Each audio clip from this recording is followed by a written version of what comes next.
CTV News at 6 with Michelle Toner, Tony Rima, Jill Colton, and Andy Barbado.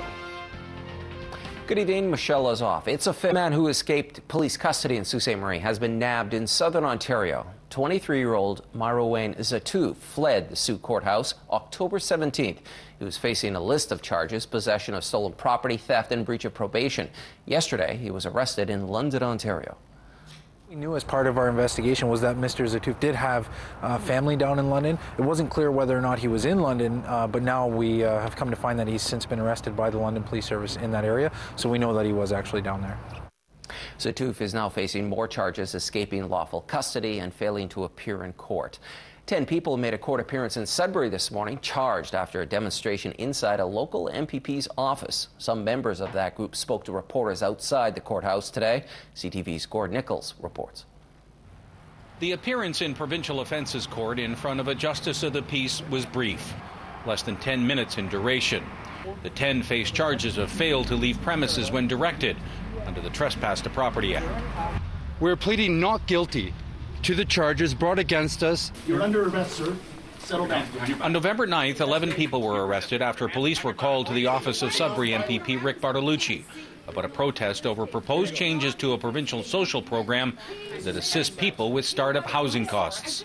Our lawyers have advised us to not speak specifically about these things. We were in Bartolucci's office exercising our charter right to assembly, freedom of speech. We believe we were doing everything in our legal, nonviolent, peaceful capacity to put pressure on Rick Bartolucci and to make him recognize the urgency of the situation. The program of concern is set to end in January, much to the chagrin of people on social assistance like Rick DeZormo. It's not like Liberals or Conservative governments are going to raise the rates to help recipients be able to afford what they need anytime soon.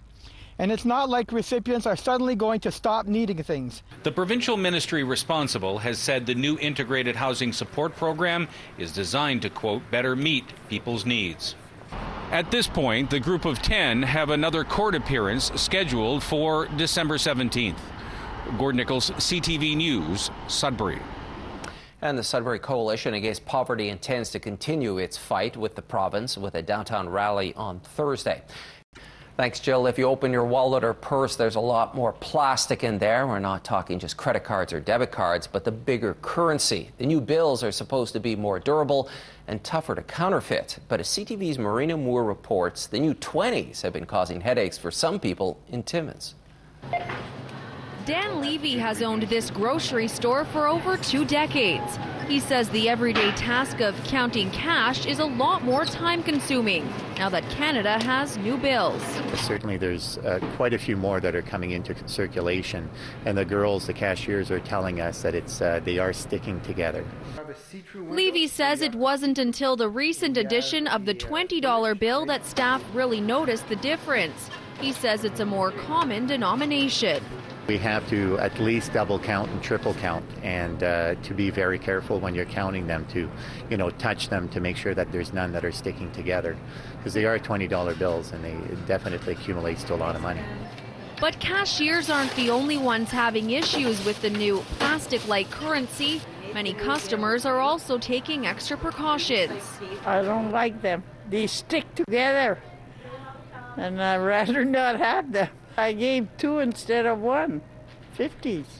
If you get the slightest little rip on it, they just rip out of nowhere like super easily. So it's gonna get some getting used to. The bigger bills aren't the only ones you'll have to keep your eyes on. Even more plastic will be popping up next year. The remaining $5 and $10 polymer notes are expected to be released by the end of 2013.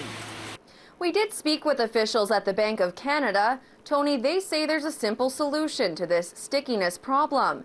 Just fan out the bills or shuffle them around before use. They add that in time and with circulation, the problem should disappear. Thanks, Marina. CTV's Marina Moore in Timmins. Well, North Bay has a new deputy police chief. A formal promotion and swearing-in ceremony was held this morning for Inspector Sean Devine. The North Bay native has almost 25 years of service with the force and has served in the patrol, administration, and criminal investigation sections. Devine says he is committed to making the city safer and also mentoring younger officers. They're extremely intelligent, they're extremely bright, they're very dedicated, so I'm looking at working with them to move forward. We have developed from within, and Sean leads by example. I think he's going to be a great deputy for our people. He never asks anybody to do anything that he wouldn't do himself.